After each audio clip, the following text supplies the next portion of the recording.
Hello, everyone, and welcome to our international online discussion. As you know, on December 4th, unprecedented event took place. Millions of people all over the world joined to watch the conference, Global Crisis, Time for the Truth, to find out the truth about the climate, about the current state of things on our planet, how the things actually are, from the specialists, from the scientists, from the very people who dedicated their lives to studying the climate change and ecology situation. And this event was 100% organized by volunteers. Regular people from all over the world translated this conference into over 100 languages. So people from all over the world can have access to this truth in their own language. And today we are here to follow up, to discuss it and to summarize what is the most important right now. What is this call for unity that was spoken about so loudly on December 4th? And my co-host Marina will follow up.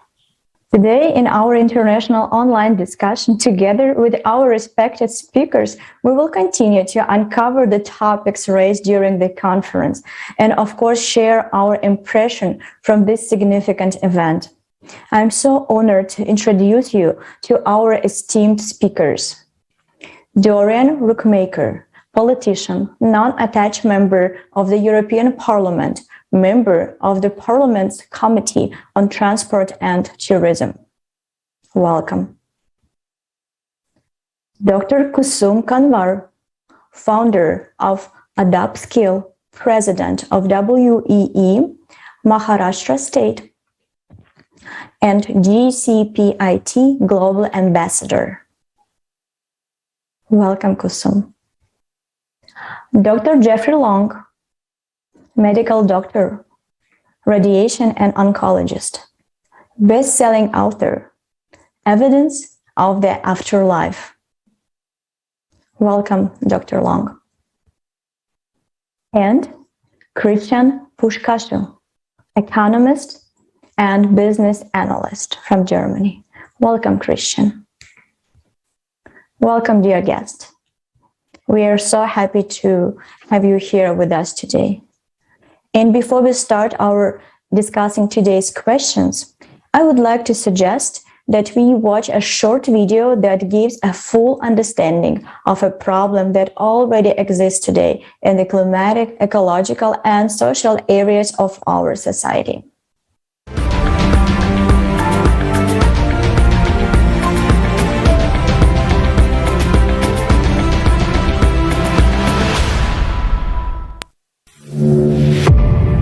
The world must wake up.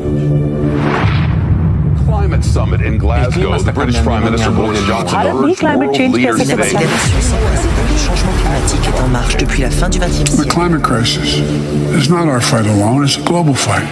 We see the warning signs in every continent and region. It is the biggest problem humanity has faced ever.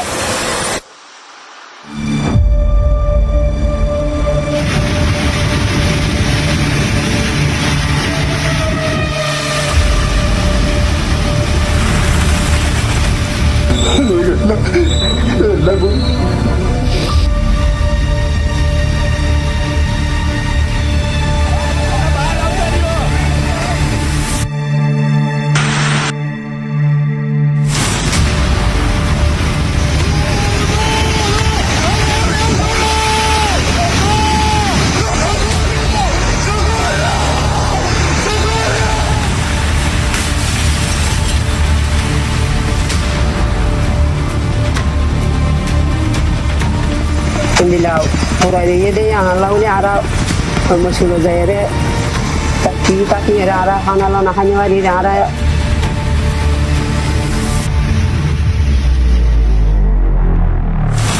But the fire is spreading with great speed. Bak!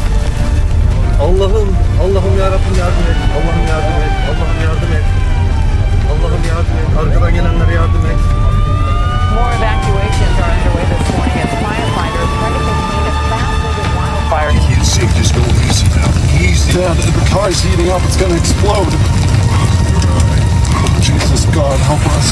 It's a terrifying moment. A mother is trapped in her car with her 4 kids while huge chunks of hail tumble down on them.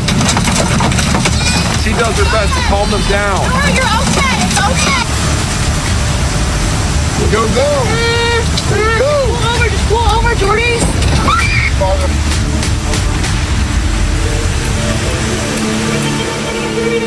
അപ്പോൾ ഒത്തിരി നഷ്ടം, വീടെല്ലാം പോയി, കുഞ്ഞുങ്ങൾ പോയി, അങ്ങനെയൊക്കെ വന്നു. ആ പൊട്ടി വന്ന വെള്ളം ഞങ്ങളുടെയൊക്കെ വീട്ടിൽ കൂടെ.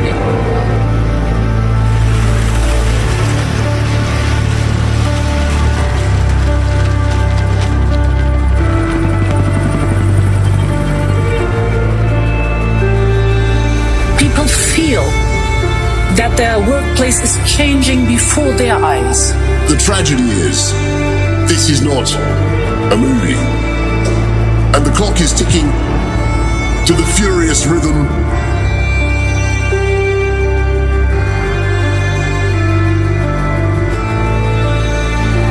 It is a global challenge. We need to act. We feel the urgency. The longer we fail to act, the worse it gets, and the higher the price when we are eventually forced by catastrophe to act.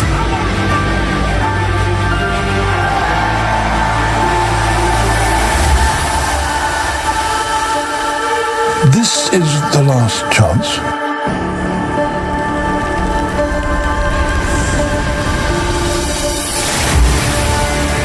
We hear so many right words. The climate crisis. But have those words saved us from climate change? Have those words prevented destruction of the environment? Our world is rapidly collapsing. What will be next? Are we able to change anything? This question has driven each of us to take action. Right now, with this live broadcast, a historic event is taking place. The International Online Conference, Global Crisis, Time for the Truth. 100 languages of simultaneous interpreting, organized by volunteers from 180 countries on the platform of the international project, Creative Society. This conference will change the future if everyone watches it.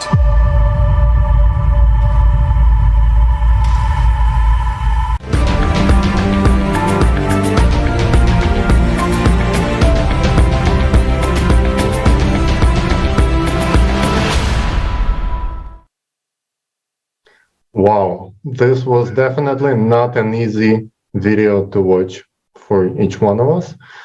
But at the same time, this is the truth about climate change and the truth about how people's lives are being affected all over the world in places where we could not even imagine things like tornadoes in Czech Republic or floodings in Germany we've seen, or things that happens in the US within the recent year. And today with us, we have people who experienced on their own skin what the climate change is. And I would like to ask Dr. Jeffrey Long to share his experience about the conference and why it is so important to talk about this kind of things. And what is the importance of the conference in your opinion? Please, Doctor. Yeah, I live in Houma, Louisiana. In late August, we were struck by one of the strongest hurricanes to ever strike America. A lot of the video that you saw of hurricanes is exactly what happened here. We had 140-mile-an-hour sustained winds. In fact, my home, as so many other homes, were damaged so severely that I'm broadcasting in a recreational vehicle because my home was rendered uninhabitable by the hurricane. I've seen climate change and the devastation of increasing strength and number of hurricanes right here where I live in a way that is absolutely vivid. Thank goodness we have the Creative Society. We have this organization bringing the truth about climate change to the world. This is an outstanding group, all volunteers. That's extremely important. They're not on anybody's payroll. They're all doing this. All of us are today talking with you because we want the truth to be known, and we want to emphasize that the answer is the creative society. We need people all around the world to understand the severity of this problem and join together collectively, wherever we are on the planet, to help find a solution.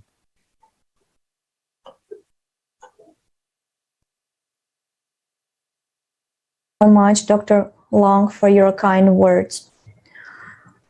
Dear Ms. Rookmaker, thank you very much for your participation in the conference. And could you please tell us, what do you think, how important is the international conference Global Crisis Time for the Truth? Specifically, the fact that it was initiated and conducted by the people themselves, entirely on the volunteer basis. And the second question, how important do you think it is now for people themselves to start acting in the direction of unification?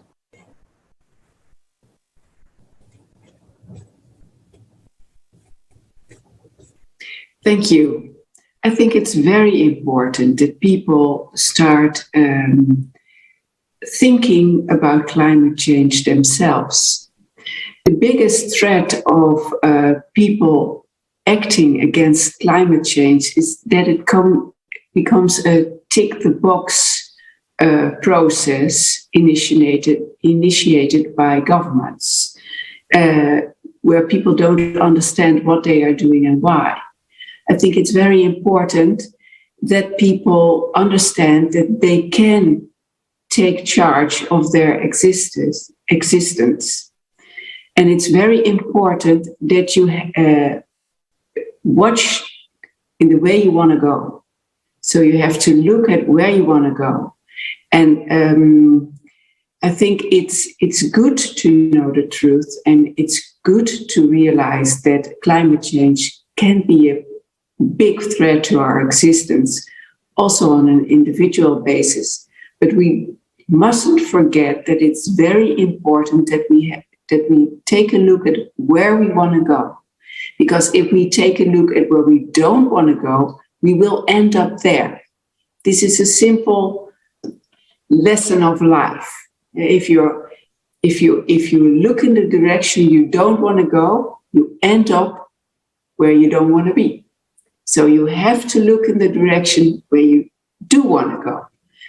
And this direction is that we want people to take responsibility of their own lives and get connected with each other, because every one of us has so much potential. And that's why it's so important that this is an initiative on a voluntary basis, and that nobody's on a payroll of some organization or some industrial complex or whatever. We're gonna do this by ourselves, by connecting, by using our creativity. Thank you so much, Ms. Rookmaker. I couldn't agree with you more that we actually need a vision of the society we want to build. Otherwise, whatever we do without the goal, it just doesn't make sense. And today we hear people talking about what we don't like, what we don't want, but who's actually talking about things that we want? Who has the vision of the society where we want to reach out to? And I would like to ask Kusum, do you have this vision of the society we would like to build?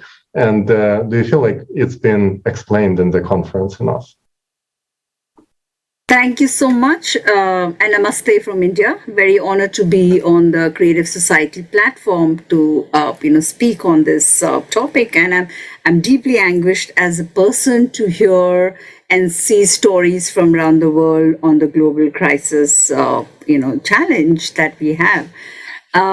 But with the belief and almost, like a mission-like action that only by uncovering the truth in the society can we all take responsibility for each one of us. Now it's up to each one of us how we come to a decision that we want to make together, for humanity. So while when we're seeing the video and the conference on climate change, which increases the risk of extreme weather events, like storms and floods and wildfires and heat waves, also droughts, making them more unpredictable that we have seen, even in the recent past. It's happened to us in India as well. The rising sea levels and, the rainfall patterns as a result of warmer temperatures, which has destroyed crops and it's killed livestock here. It's threatened livelihoods, and food insecurity has increased. All of which, is leading to massive displacement that we all have seen. I think it's it's a shocking eye opener regarding the magnitude of a global crisis on a lot of issues that the conference has covered. So this is a defining crisis, of our times, and the impacts are, you can say, disproportionately experienced by people in vulnerable situations all the time. So definitely, it's connected, this whole global climate, it's connected to the system of sun, as I heard a few scientists, speak in the conference of the system of sun, earth, and oceans. There's wind, there's rain, and snow.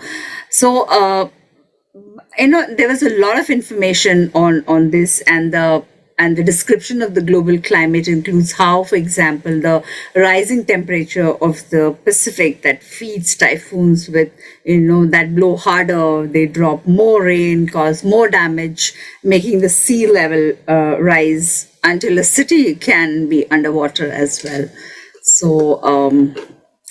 So it is a global warming or a global crisis, which is it is not any longer slow atmospheric process, but it is it is now highly accelerated, which we all need to be concerned about. Thank you.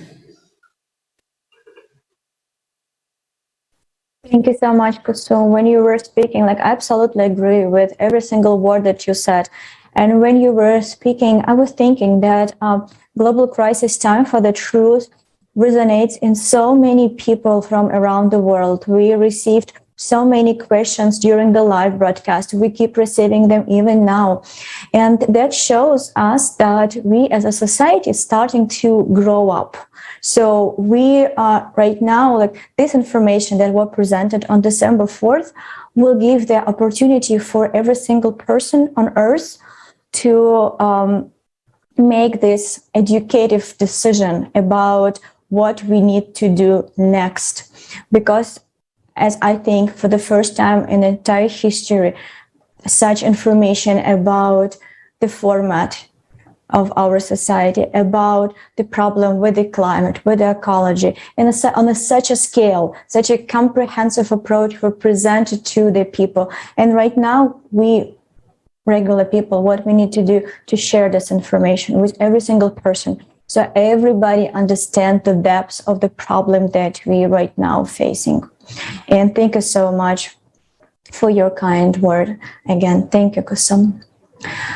Also, at the international conference, Time for the Truth, scientists and experts from different countries told us that green energy actually hurts the environment even more than fossil fuel, and that was absolutely surprising for me. Also, the question of the economic infeasibility of green energy was brought up as well. So today with us, Christian, you are an expert in economics, and could you please tell us, in your opinion, why is it important for people to know the truth about green energy and the true reason for climate change? Thank you, Marina. This is indeed a very good question. And I can say that I'm very amazed by the answers given already by the other guests today, because this interconnects very well. Ms. Rookmaker said that it's about checking the tick box, no? We check a tick box. And indeed, what's happening today with green energy is that many people who actually want to do something, I mean, everybody sees that the climate is changing. Just open your window, and you can see that the seasons are not there any longer. The sun is burning, it's raining too much, you have hail in France, floods in Italy, it's totally upside down. Everybody can see this. But the thing is that the governments and the media are leading, let's say, the crusade against climate change in the totally wrong direction. We think, or we made to think it's all about CO2 and we can handle this. And if we pay higher taxes, CO2 taxes on the fuels, but then actually on everything that we consume, because fossil fuels are still used everywhere along the supply chain. I mean, just think about the textile industry, agriculture. I mean, even the tractors that we have on the field, they run on fossil fuels. They still don't run on batteries or hydrogen or something, right? This will affect everyone. And we think that by paying these higher taxes, by looking at how CO2 certificates are being traded, by imposing CO2 quotas, and actually putting a very high burden on the population, which the population would be actually very happy to carry if it will lead to the desired result. But the thing is, and this is why this conference is so important to see, this doesn't bring anything, really anything, because the climate is a cyclical process, a geological process, a cosmical process. CO2 is by far not the cause of it. And we're paying so much money, really, every one of us. Also companies, I mean, both as individuals and as companies, we're paying so much money through higher electricity bills, extreme prices for fossil fuels, for gas. We're paying so much money for this. And this is being channeled, again, to certain so-called green projects. And we have to say green projects, not because there's a lot of greenwashing nowadays, unfortunately, as well. And this is actually being channeled into private pockets.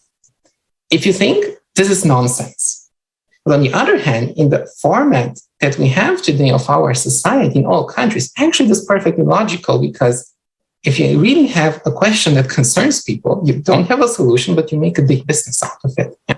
And we're channeling public funds into private pockets. That's really preposterous. That is really, really preposterous, and is actually somehow the pinnacle, really the pinnacle of our power, profit, and consumption-oriented format that we live in, that even faced with this global challenge of an unprecedented scale, we can watch whichever video of whichever climate disaster, it's really unprecedented. And it's about people dying. The livestock, the trees, the cars, it's people first, right? We should care about the people. And people are dying. And if we still keep doing this nonsense, more people will be dying. Yeah, millions, billions. I really don't want to think of this scenario, but science tells us that if we don't do anything, this will happen. Well, we're making a business out of it. Really, it's shameful. I'm sorry, it's nonsense. It's shameful. It's criminal at the end of the day, because the governments and the people in power, some of them know about this. I mean, if you look at the IPCC report, it's at ClimateGate. This was very interesting at the conference, this topic of ClimateGate, right? Some of them know what's happening, some don't know, some ignore, but are just bandwagoning on this CO2 story. They're actually burdened with the responsibility of our lives, but they're not dealing with it correctly. And if you have so much authority and responsibility, you should really act accordingly. And if you don't, that's criminal at the end of the day. I'm sorry to say, but it's really criminal. Thank you so much, Christian. And it so aligns with everything that's going on right now in the society. For example, I just want to give this little example. Myself, as a resident of Los Angeles, California, a couple of days ago, I'm opening the page of Los Angeles Times, and what I'm seeing is that the state of California trying to ban using gas for the stoves to help the climate change.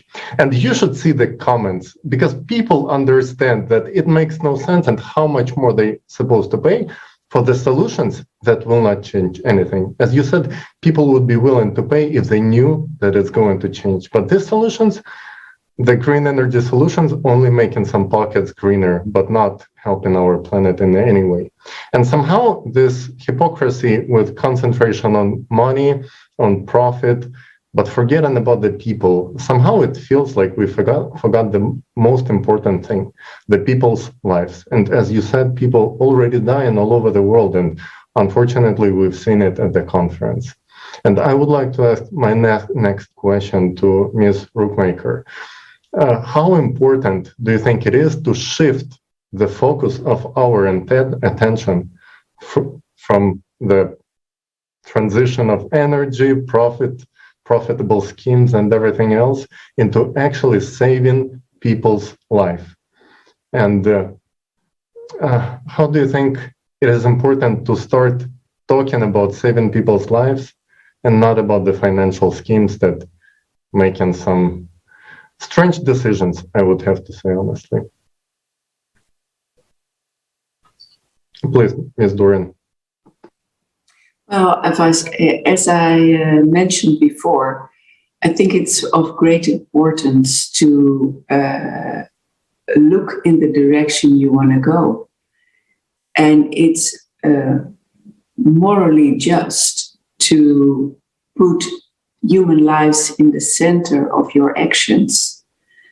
But I think this is, I'm not sure if everybody knows, but there is something like the pyramid of Maslow. And it starts with basic things that everybody needs, like food and shelter. And then you go higher up on the ladder as soon as you achieve these basic stuff. There is room for empowerment and development. And I think as we see now is that, mankind is acting like an 8-year-old in total, and it's the time when you first come into class and in the sense that before that you were just busy with yourself, but when you're 8 and you're a bit above, then you notice there's a class and that you are part of a group, and then it becomes very important, and then you get all these ego things developing and going on, like you want to be the best in class, you want to be the one with the most friends, or you're telling somebody, if you're not my friend, I'm not your friend. Well, if you look at a global scale, I'm sorry to say, and I don't want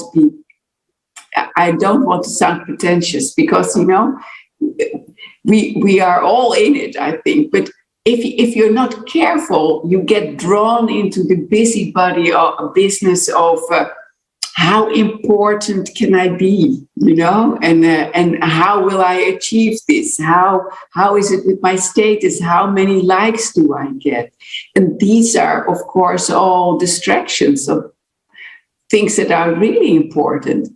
And what is really important is, of course, human life, and not just the human life of some famous person or some very good person even. Human lives are important.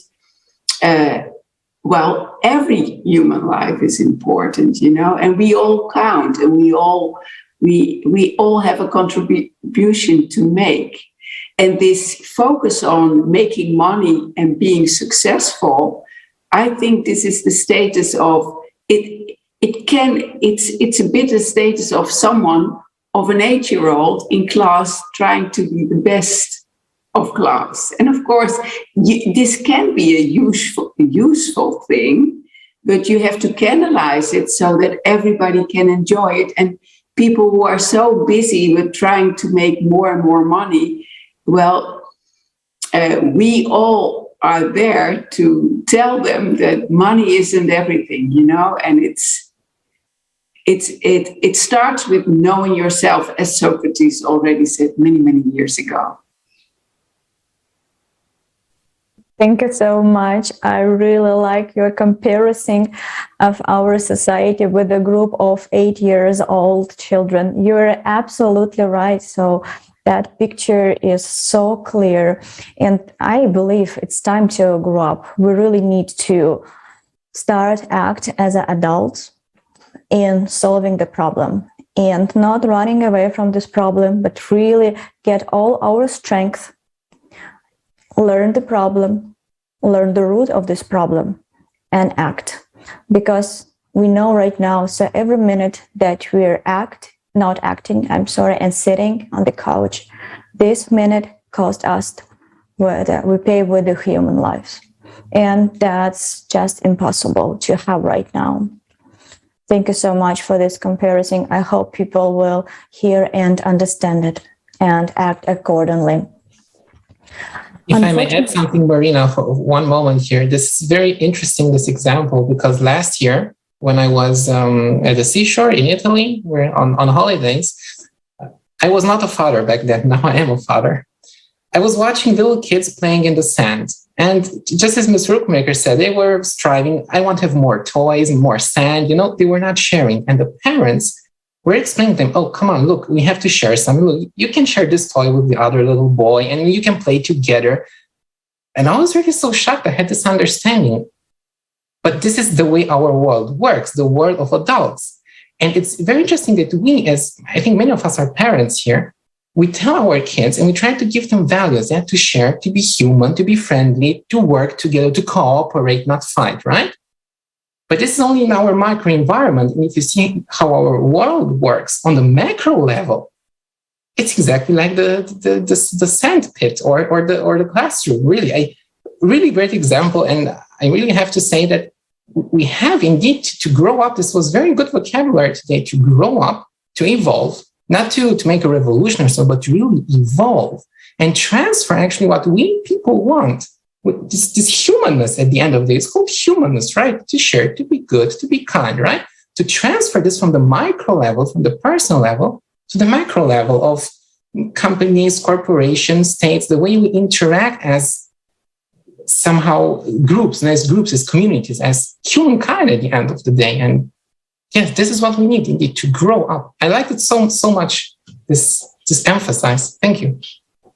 Thank you so much, Christian. And again, like how child develops, like it doesn't matter how long and how often we will preach the child and trying to teach him how to be nice. Child will only learn by imitating. So if we will not act as we preach, nothing will help. So I understand. So in our society, the growing up process means starting to take responsibility and not like moving it to the shoulder of somebody else. Like you go to office, so you need to fix this problem for us. If you don't fix it, we will blame you later, or we will re-elect somebody. No, that's exactly how 8 years old acting. So we need to really grow up and take this responsibility and create such a condition in our society that we will be able to solve everything and we will be able to act together and cooperate and solve all these crises all together. Because those crises that we're facing right now, they are unprecedented, they are global, and those crises really need to have like global solution. We need to act together. Thank you so much, Christian. Thank you so much, Ms. Rookmaker. And Dr. Long mentioned earlier that he had to live through the Hurricane Ida, which recently struck the United States. And Dr. Long, you know how it feels to be inside of such a disaster. Could you tell us today, like how you and the other victim dealing right now with its consequences? Sure. As mentioned, I was, my home literally was ground zero, about the center of where Hurricane Ida hit on August 30th. So I've seen vividly how every hospital in the area closed. We had National Guard come in, we had emergency medical services. We couldn't really meet the needs of everybody.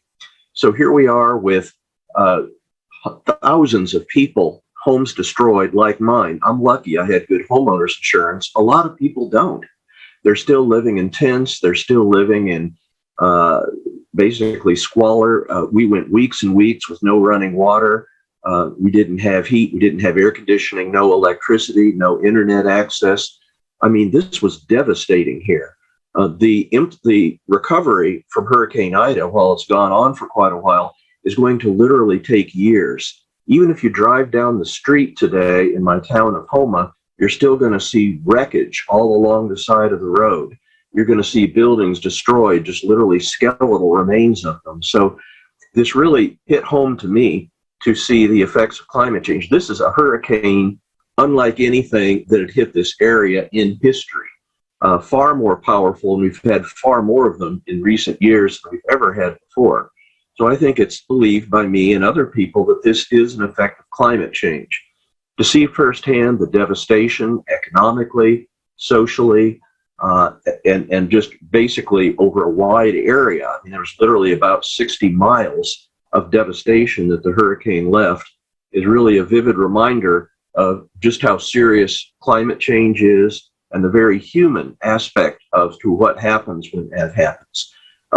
People suffering, the misery all around me is just incredible.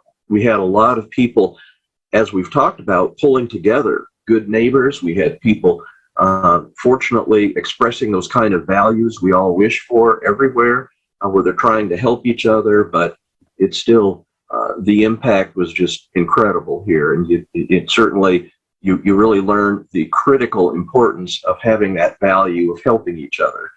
We saw that as a community, we all pulled together, and that really went a long way in helping to deal with some of the crises that Hurricane Ida left. Thank you, Dr. Long. In preparation to this interview, when we were talking to you, and you really shared this story that neighbors would come and help you to fix your house or whatever is left of it, right? And we've seen the same story with our volunteers from Czech Republic after a tornado, when they were sharing stories that people from another towns and villages would come and help with toolboxes, fixing the bridges and houses before the government got involved. And this is so surprising because in all the Hollywood movies that we raised in, it's a completely different story. Everyone is fighting for themselves, trying to save themselves, but in real life, people act different, people act humane, and people are much better than we could imagine.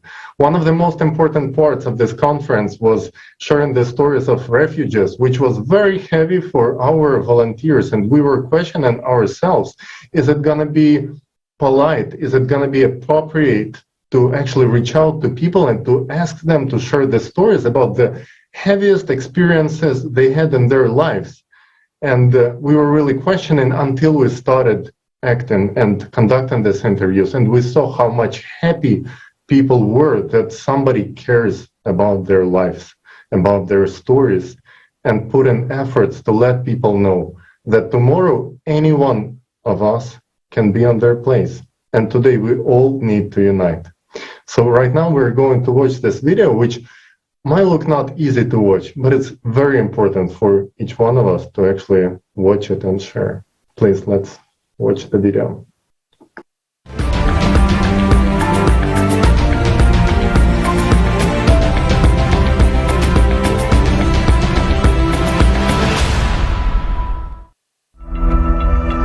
Why is there such inhuman treatment of people? I was thinking about it and decided to figure it out.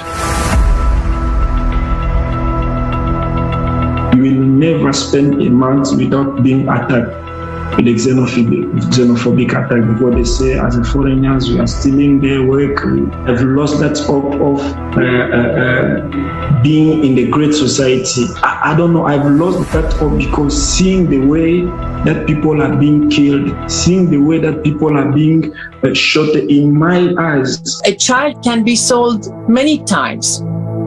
I remember one day I came across the story of a girl who was, she was Turkish. She had been sold 17 times, and she had been trafficked from one country to another 17 times, and she had experienced only rape. I also sat in many auctions as a customer, as an undercover when I was doing the undercover. There where we were sitting for the auctions, 9-year-old girl, 10-year-old girl, as per the demand. So the trade called the first time sex. Whenever the auctions will happen, new girls arrive in the trade, so they put the auctions. So who will bid the last demand, the money, that person only will use that victim whole night for his choice. The business that is made of spare parts, the human spare parts. How many children have been transferred from one place to another, and then being operated on. For some rich guys in different parts of the world to get a kidney or get something else from their bodies against their will. Black market, traffickers, mafia is part of this economy that is ruling the world. So what else I can say? That I only see that the other possibility is to spend money instead of constructing walls like we are doing in Europe. In our society, human life has no value. How is it possible that instead of help, people encounter violence, aggression, abuse, and slavery? This is not a migration crisis, but this is a crisis of humaneness.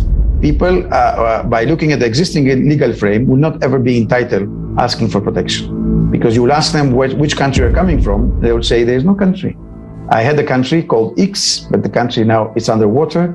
Or I had a village and this village is being totally destroyed or disappearing. It turns out that there are still no effective programs for the resettlement of refugees. For so many years, the United Nations has been working. For so many years, the Refugee Rights Commission has been working. So many humanitarian organizations and NGOs around the world have been working, but there are no working, established or adopted programs on how to work with these refugees. There are none, and the Refugee Commission itself admits this.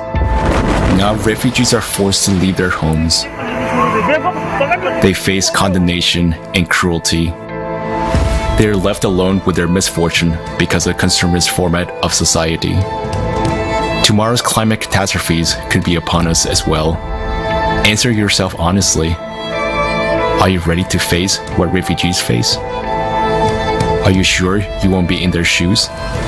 That you and your loved ones won't have to go through what they're going through.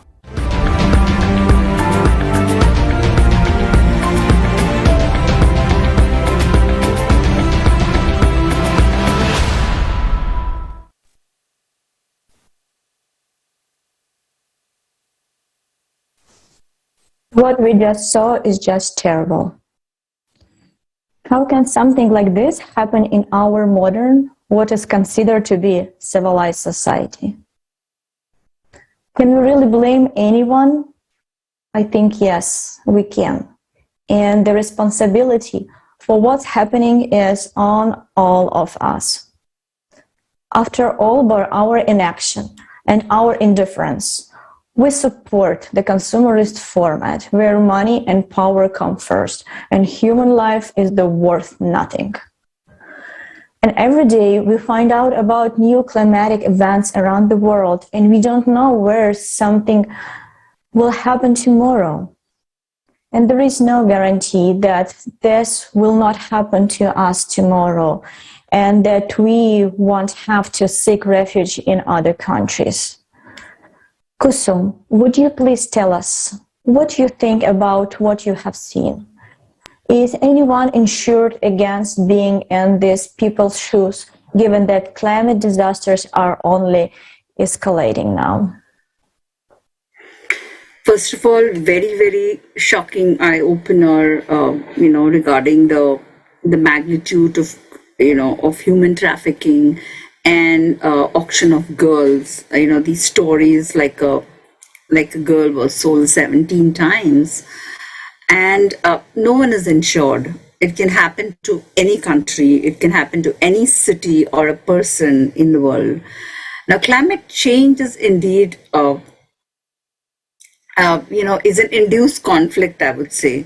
Governments are not helping. And where is the missing link? It can happen to any one of us too. We do have Dr. Long's story, and he was in the middle of a crisis at that point in time. So, when I have no country to say, this country is mine, so how do I say where do I belong to? So people displaced due to climate crisis are no longer called human beings. they are either migrants or they are refugees or they are internally displaced people. Because I have no identity, when I become a climate refugee.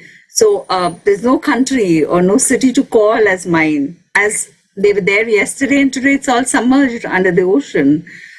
So today, if I am silent and do not speak out, I'm a part of the problem as well, right? We've heard in this conference. So it is the world's most vulnerable people who are made to bear the brunt of this climate change.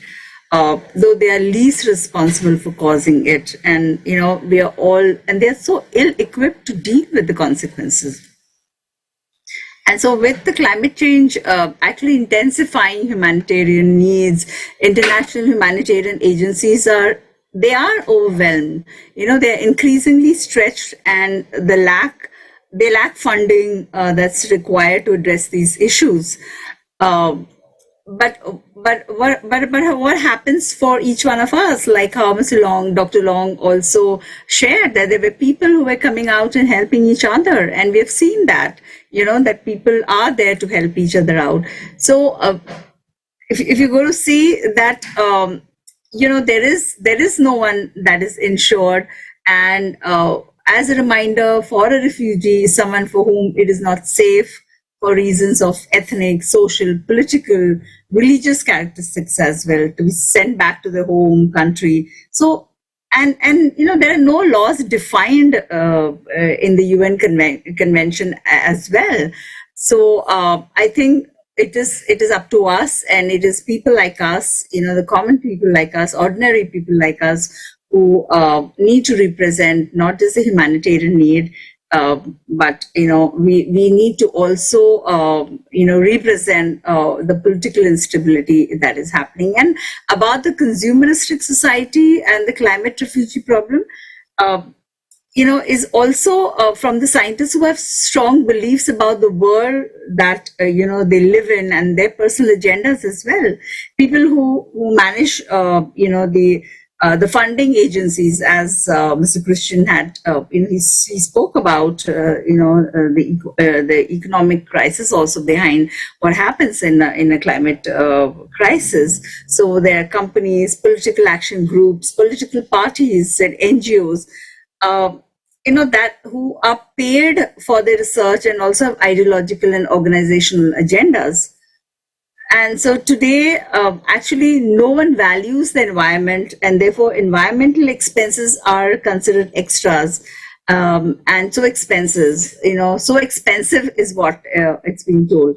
So I think, with the sea level rise and with the consumeristic sort of a mindset that we have, we all need to understand that, no one is insured, and we have to take the responsibility for ourselves and probably, the other human life as well. Thank you.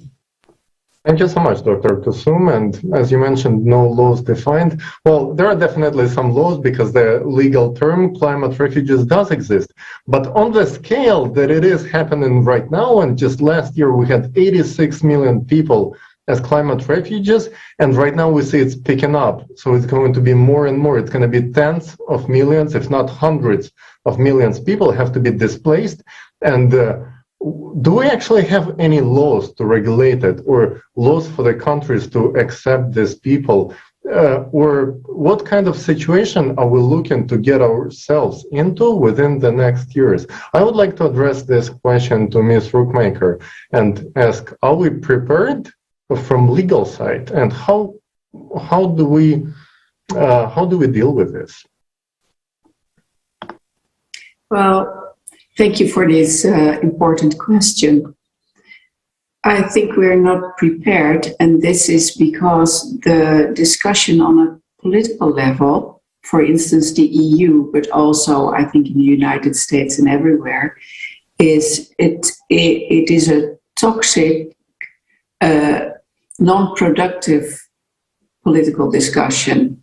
So people of left and right are condemning each other of being brainless or amoral, and they're not looking at the situation on a more objective, factual basis. And I don't want to blame them, because I can understand, because if you see people struggling or in a very, very bad situation,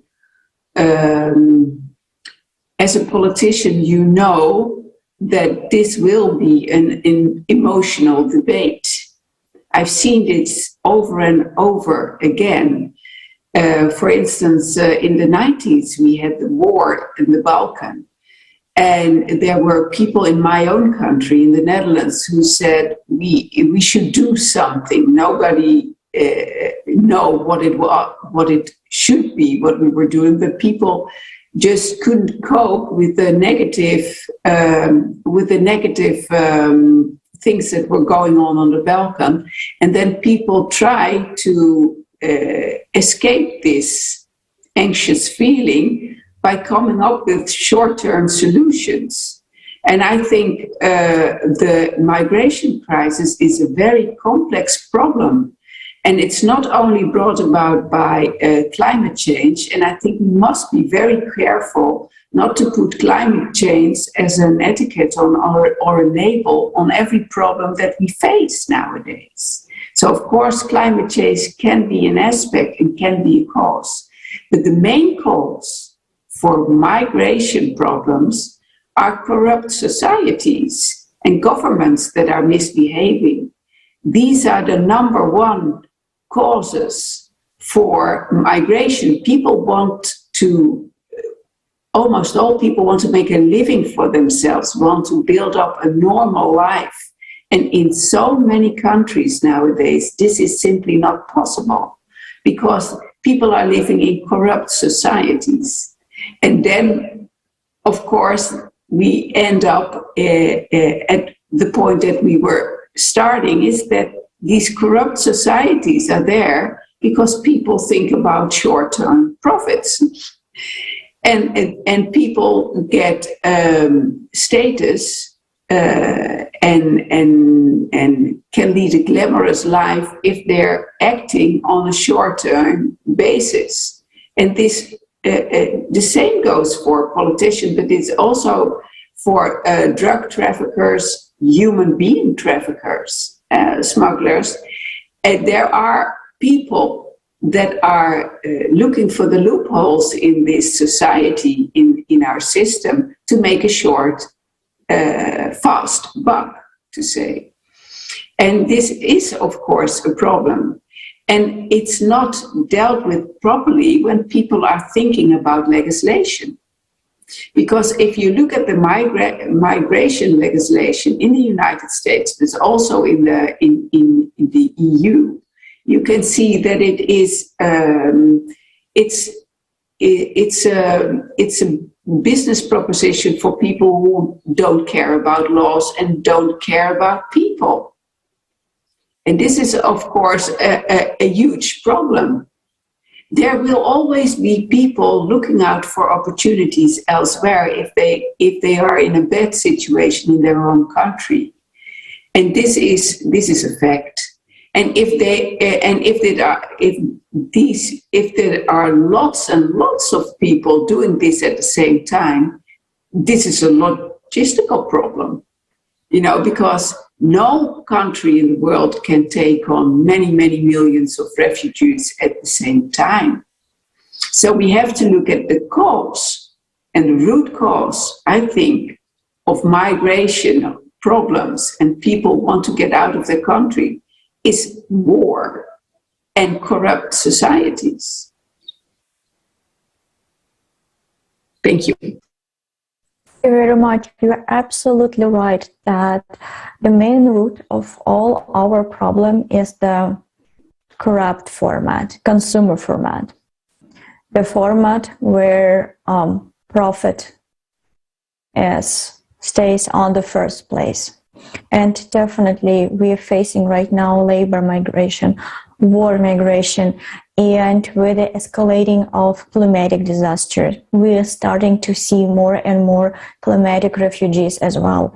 And definitely we are not prepared for that situation. We cannot fix it in this format.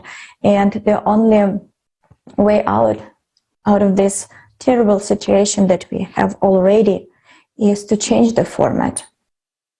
Because just think about like what will happen if we will start to create new laws, start to act, build entire economy around the value of human life.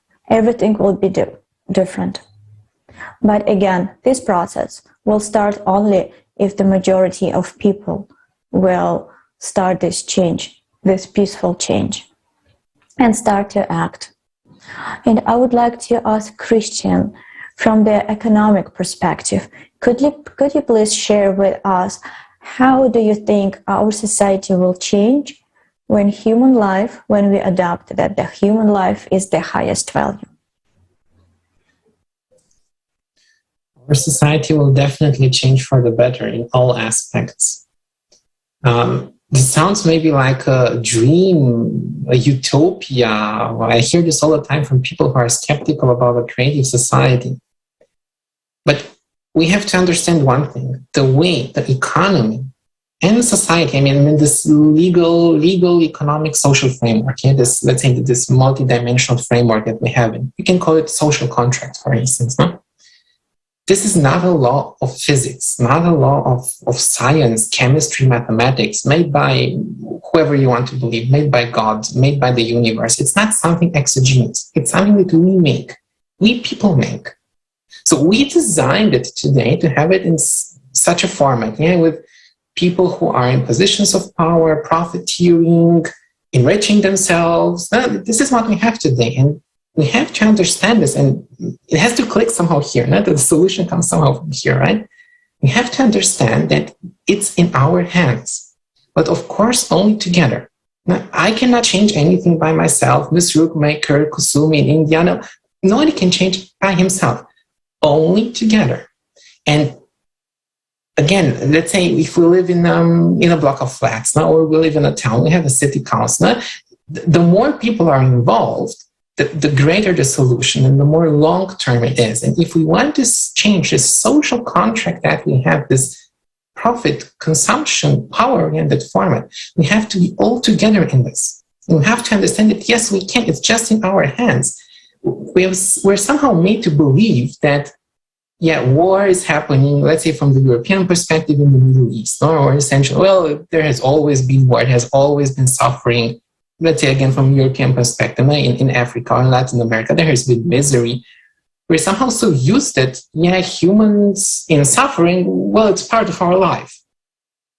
To be honest, it's part of our life. And I like so much Dr. Long today sharing his experience about this, that, when there's a catastrophe, war made by humans or climate, not made by humans. We have a lot of shocking news in the media, and people get emotional and short-term reactions. Okay, good. But then we forget about this.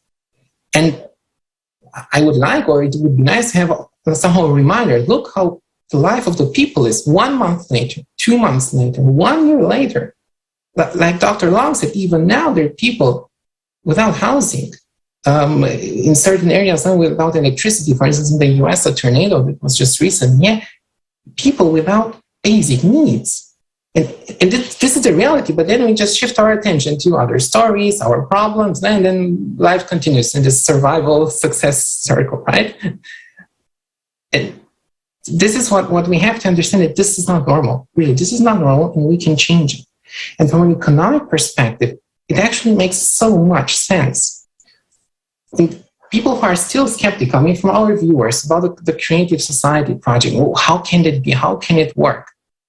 Well, imagine that in every economic activity, in every human relationship, you put human life first. It's just a different goal, a different purpose of maximizing, let's say, the budget constraint, the workforce, whatever you have to work with. Let's say if you're a company or a country, you have certain resources, to put it very general, certain resources, and you have to optimize, right? You have to optimize. Today, we optimize only for profit in private pockets, not the profit of everybody by far. And we forget about human life, human health, and the environment. We're just destroying everything. We're destroying them. Let's start creating and improving human life. It's just the shift of this focus. A doctor will be a doctor in the creative society. A journalist is a journalist. A financial expert is a financial expert. Many people hate financial experts, but actually they have a very important role, but they're working for the wrong purpose. Imagine that in every economic activity, you put human life first, you rearrange everything else so that you improve the life of your employees, of your clients, of everybody involved, because it's everywhere, people, right? When you just open the fridge and you take something from there, it's the story actually of many people behind it, not people involved in agriculture, in transportation, even in marketing, in running the business. It's a story of people. And unfortunately, when you open the fridge today, it's a horror of the stories behind it. There's child labor, exploitation, unfairness, insecurity, inhumane working conditions all around the world. I mean, from a European perspective, again, we think that it's only there somehow, maybe in Asia or in Africa. No, it's even here in Europe. It's preposterous. Even here in Europe, in Spain or in Italy or in Eastern Europe, it's horrible how inhumanely people are treated. And imagine that in each economic activity, you change the focus. Now, if you're a doctor, you put human life first, you focus on prevention, you focus on medication, best quality and appropriate treatment, not who's paying the bill, who has the highest insurance, who's insured with this or that company. If you're a journalist, you write about the truth, you write good articles, you write truthful, real analysis of situations, not decontextualizing or something. Thinking about the sponsors, which advertisement is going to be placed on this article, which generates more money. If you're a company, even as a company, I mean, we're all hostages in this consumer format, because let's say if you somehow shift to, as we call it today, somehow organic, long-term, sustainable, well, your products are very expensive, you're not so competitive, you really have a problem running your business. I mean, running a humane business is really a challenge today because you have the competition. And from an economic perspective, if you remove this actually crazy idea of this unhealthy, insane, unfair competition, companies don't have this pressure. The creative society format of people where human life is first removes this pressure of surviving, of chasing profit, removes the pressure. And then you can start focusing on what is important. For instance, as a company, you produce high quality products, good products. You care about where you source your products, what services you deliver. You care about your employees. You don't, again, look at this bottom line, the profit. No, you look at, are your employees happy? Are they healthy? Are they safe? Are they secure? Are they well treated? Are they happy as humans? And there's one entrepreneur who said one very important thing: stop focusing on your clients and customers. Focus on your employees first. If they're happy, they will make your clients or customers happy. Again, because we're humans, and that's right, a happy person will make everybody happy around him. Sounds again like a fairy tale or a dream, but please exercise this in your mind. Wherever you go, to the supermarket, to the drugstore, to the car service, if you fly by plane, by train, doesn't matter. Think and see how everything can be changed, sometimes in smaller steps, sometimes in bigger steps, but everything can be changed. And of course, just one company, one person, one manager, one government official, one politician, not even one president or one country could work this way. Because we're all interweaved. Now we're all in this big mechanism now called humanity on this planet Earth. And all together we have to focus on this, on establishing and really uniting in this idea, in this goal of putting human life first. In practice, not on paper. Papers, we have enough constitutions and charters, and we have enough of that. But we see what's happening in parallel, right? We saw this horrendous video with the refugees, which is the truth. Let's unite, and only by uniting, by channeling, by putting all our attention and time to what we want to maximize. We don't want to maximize profit. This is what every economic student learns today. Maximize profit, maximize shareholder value. No, maximize human life, human health, environment, improve human life. Isn't that what everybody wants for? I mean, everyone as a person wants to be treated fairly, nicely, decently, to be loved. This is what every human wants, right? So if we want this, why don't we start working on this? Start working on this. And if we want this, then let's give it. Let's make it a reality. Yeah, and actually what we all discussed today here, from a climatic perspective, the corruption perspective, the refugees, all these problems are intertwined. And the solution is one. It's really to unite in this goal of putting human life first. What a great world can there be? And it is in our hands. We have to move. Sitting on the couch, blaming politicians, voting, pushing responsibility won't help. We have to get involved. That's the key. And we need it now more than ever, because climate change is a huge threat, a global threat. It's about life and death. If we are sitting here, we are the lucky ones that were not affected directly, our lives, by climate change. And maybe looking at Dr. Long here, we're the lucky ones, really. We're the lucky ones. We could be the ones in the news or in the videos. We're the lucky ones. So let's start doing it now. Wow, Christian. Well, I feel very inspired to build a creative society after this. And I think everyone understands it. Even living in the first world countries, working for good tech companies, what I see, everyone understands that there is no security in tomorrow. No one can say that they actually have imagine the society where the fear of uncertainty of tomorrow is removed.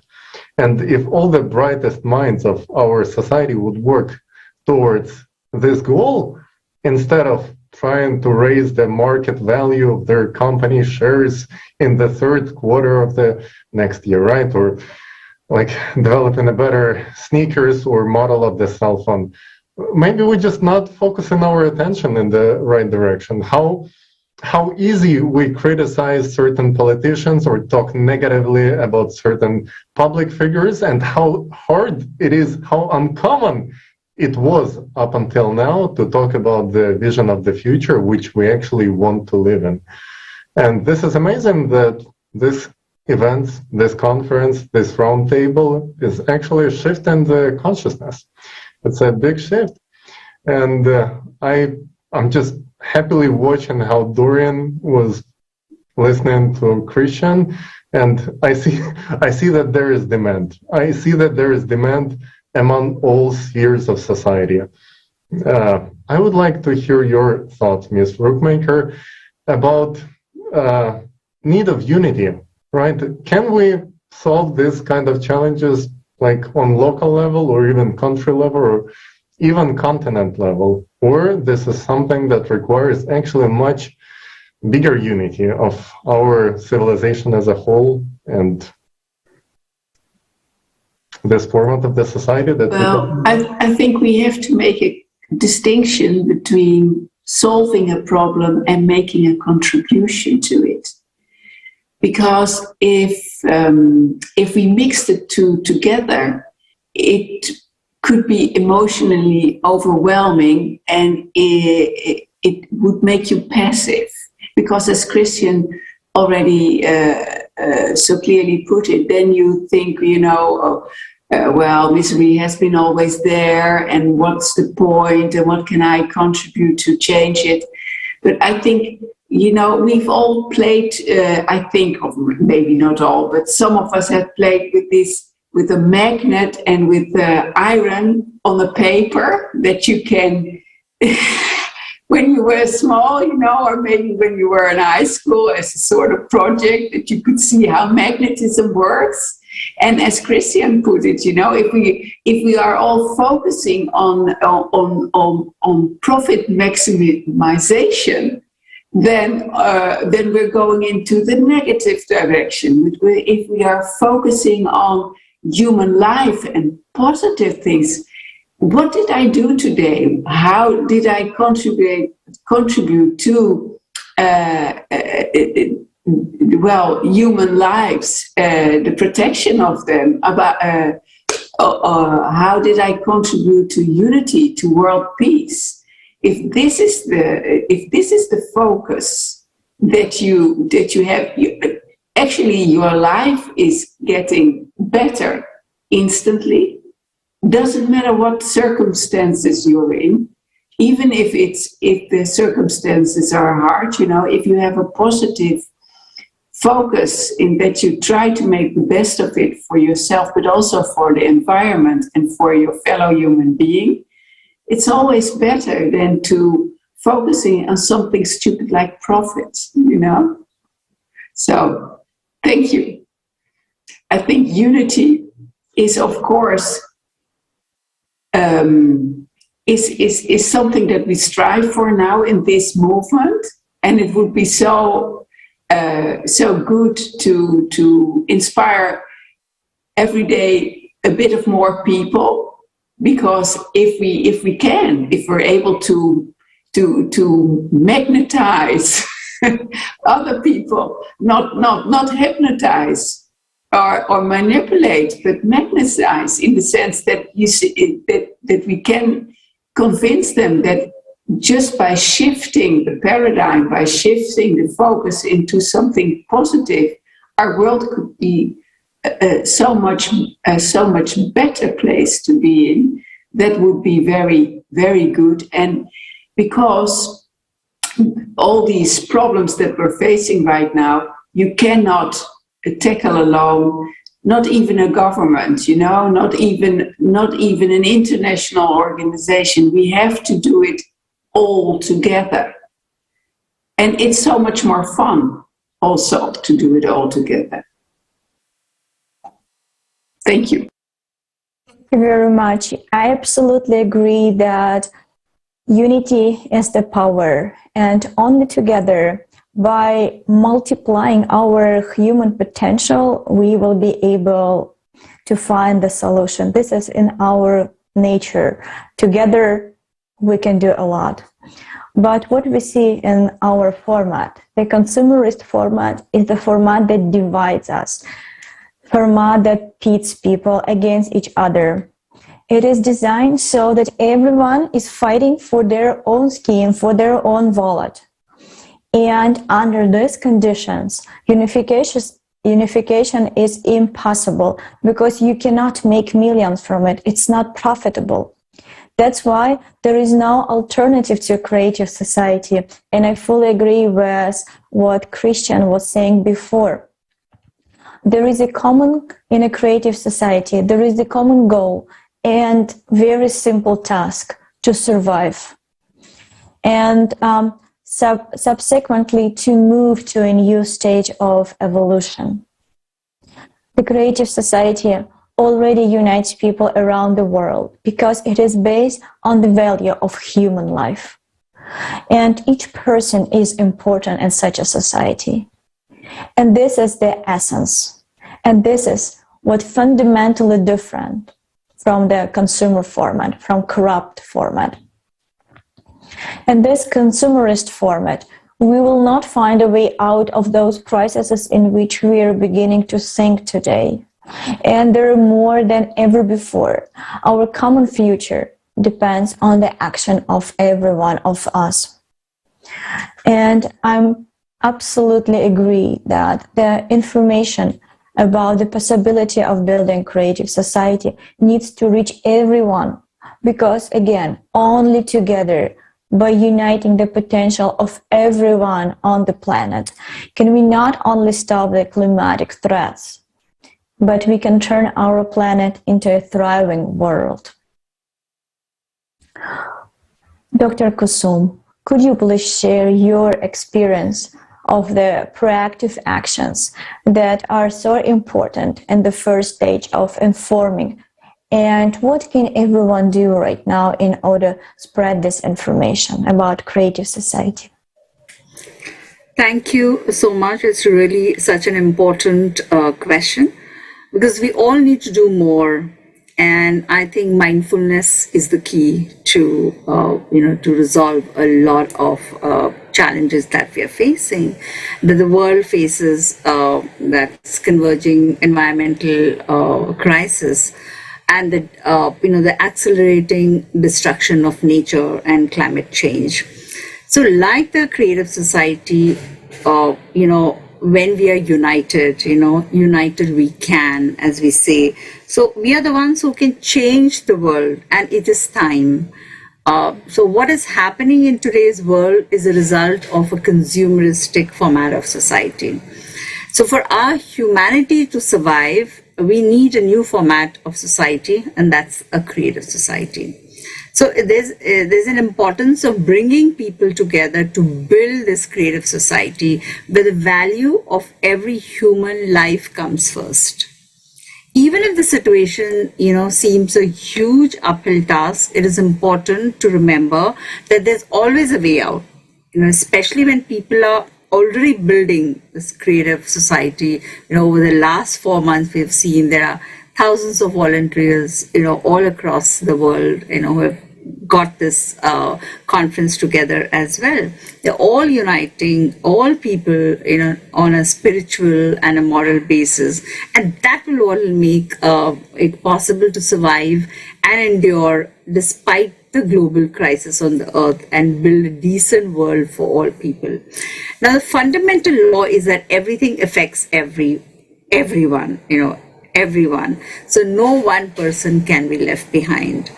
And more people realize the importance of building that creative society. It was such a pleasure hearing Christian talking about building a creative society, and that the human human life is first. And also, me being in education and being an educator day in and day out, this is what we're talking to children, we're talking to parents, that the importance of human life and of a creative society as well. Because only by changing the format, also of relationships in society, can we survive the climate refugee problem and the crisis as well.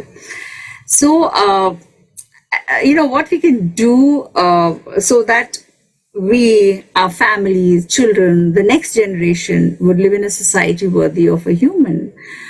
Only together, as entire humanity, we find answer to these questions, where we say that human is a fundamental unit of society, and humanity is one big family. Right? There's human life, there's human freedom, the 8 foundations of the creative society, human safety, transparency and openness of information for all, as we are sharing today, the creative ideology, development of personality, justice and equality, and a self-governing society. Only we ourselves, the people, we can bring the creative society to life by spreading awareness. It is important now for every one of us, on every inhabitant, you can say, of the planet, to learn about this unifying idea. Changes begin with us, and with the information we share with each other. Can we do more? Yes, it is clear that even if international community manages to make further progress, it has a long way to go before it has, exhausted its current agenda of negotiated restrictions on climate change. And like they say that, the carbon emissions, and, it's so important in the global crisis, or the climate crisis that's happening. So the causes of this situation are multiple, but one feature stands out, that only if we unite as humanity, we unite as people, we unite as a creative society, and keeping the 8 foundations of creative society, in mind, can we can be a contributor to the conflict that's arising. So I'd like to say these Mother Teresa's words that always impact me, that kind words can be short and easy to speak, but the echoes are truly endless. So let's be kind, let there be a lot of compassion around. So a creative society that has to have a power to connect, to communicate and care. Love and compassion are inevitables, and they are not treats. Be kind whenever possible, as it's always possible. So as a human, we talk in a creative society, we talk about us as human. That's a fundamental unit of the society, and all of us, as humanity, is a one big family. So let's be transparent and spreading awareness about the creative society and how we can all live together. Thank you so much. Thank you so much, Dr. Kusum. Listening to you is so inspiring because it shows how much one person can do and how much one person can make a difference, especially in today's world. If, for example, 10 years ago, someone would tell me that I'm just a regular person born in Kiev, Ukraine, will be on this call with so many people from absolutely different parts of the world discussing these topics, I would not believe. And 10 years ago, it was impossible. But today it is possible. Today, so many people actually united and can make a difference. Even one person changes a lot. Even one person conducting an interview with a specialist, writing an email, making a story on their social media, letting other people know that, whoa, we can live different and that you're not alone. Because what I found out that whenever I was conducting interviews in California with different people, I found out that all of them want to live in this world, which basically is creative society, but they didn't know about the project. They were just describing the 8 Foundation. When I was serving them, I was asking people, what kind of society would you like to live in? And they were like, wow, what an interesting question. Never thought about it, but let me explain it to you. And that's funny that after basically telling me about something that's written in the Creative Society Foundation, they would say, this would be great, but other people wouldn't support me. So with doing what we're doing, we actually breaking this illusion of people thinking that they are alone, wishing for the world to be better. No one is alone. We, all of us, 99% of people, we want to live in this world where people live in peace and unity. And I would like to ask Dr. Jeffrey Long, since I know you support, understand the whole idea of the creative society, how can we let other people know about this importance and actual understanding? Share it with other people. What's your idea? That is a great question. How can we get the word out about the creative society? When Hurricane Ida wrecked this whole geographic area just a short while ago, I saw creative society in action. Immediately, with devastation everywhere, people helped their neighbors. They didn't ask how much they were being paid. We didn't wait for the government. Over and over, all around where I live, people got together through compassion with people that had had great losses. We all worked together to help each other. We provided homes. We provided water when we were running out of water. There's no flowing water for a while. Helping people to recover from injuries.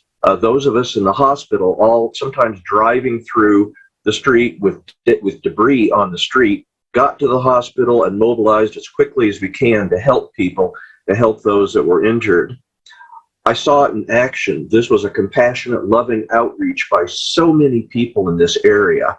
I'm still literally in awe at how the power that was. And on top of all that, when you reach out compassionately like that, lovingly to other people, they realize how important that is in their own lives. They're more likely to reach out to others to help compassionately. There's like a ripple effect with this compassion, with this love that people see in action in their own lives. They're more likely to reach out to others in love and compassion. So I've seen this, and I've seen it vividly, and I know its power. Now, we've talked about climate change and its disasters like hurricanes. We've talked about the refugee crisis. That's frightening. But the good news is, I think, as I saw vividly here in my hometown, working together through the concepts of the creative society, there's a real hope for the future.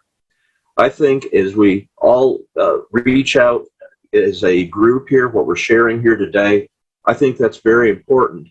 I think another thing that's very important is to understand creative society starts with each and every one of us. Day by day, week by week, there's going to be opportunities to reach out to others compassionately, to help them understand the power of compassion by what we share with other people.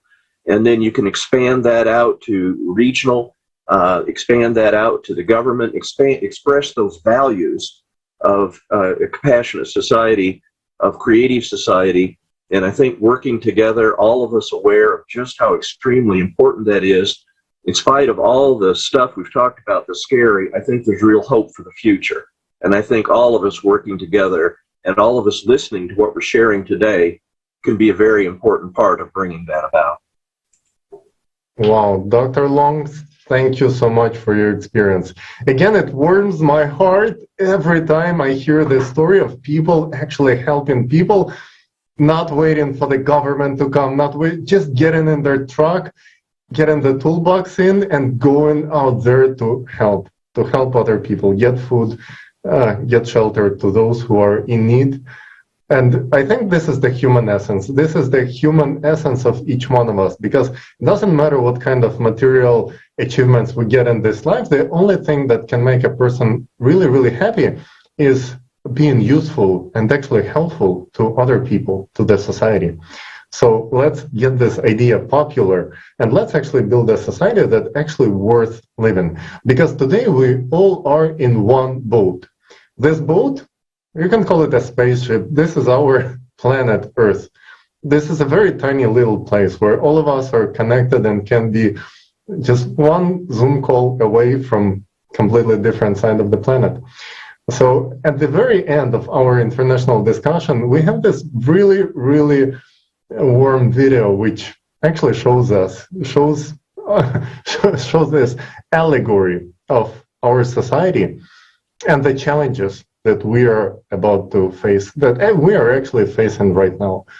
We regular volunteers, people here today on the call, and people behind the scenes, because our viewers seeing these faces on the screen, but there is a big technical support team. Just one call is being translated into over 14 languages. Can you imagine that? And people translating it, not being paid by anyone, and nobody is financially interested. And that's, I think, what makes it so unique, because that's why we can say the truth, because we are not afraid that our research project or our job won't get financed or paid tomorrow. We don't care about it. We're not interested financially, and this is what makes it so unique. We can actually tell the truth because we care about the future.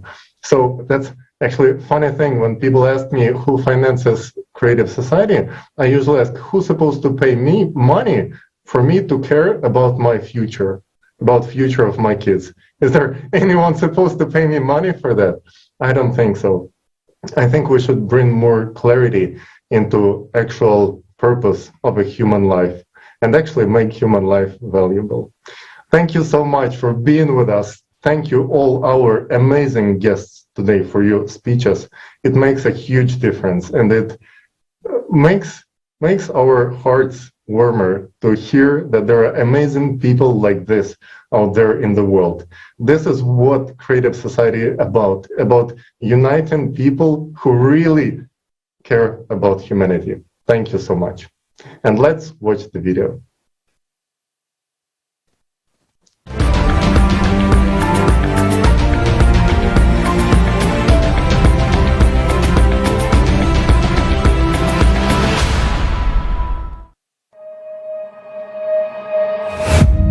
Humanity, various races, nationalities, religions, but we are all sailing in the same boat in this ocean of life. At the course of all-absorbing consumerism, which our common ship has taken today, is leading us to precipice. Just a little longer, and we will irreversibly fall into the abyss of economic, social, and climate catastrophes. Perhaps someone doesn't want to see and admit obvious facts, yet being afraid to turn around and see the reality. In the endless rush, in the ordinary everyday routine, in the race for success and survival in this world of consumerism. But every day, more and more people stop and ask themselves these questions. Where is this world coming to? What does the future hold for me and my children? How can I make sure that the world will be a safe, happy, and prosperous place? After all, no matter how successful you are, if the whole world is falling apart, there is no way you can avoid a bitter fate. We can change the course of our ship, which is speeding into the abyss, and instead of the abyss of consumption, steer it in the direction of the creative society. But we can do this only together. We need to unite our collective human potential, become a united civilization, and row in one direction. Uniting in a common goal, we need to direct our attention, our efforts, our knowledge, and our skills to charting a new course. And how quickly we can do this depends on the choice of each person. Our salvation is only in our unity. Only by working together can we build a truly decent world. A world that will have a future for us and our children. And that is the creative society. We still have a chance. So let's take it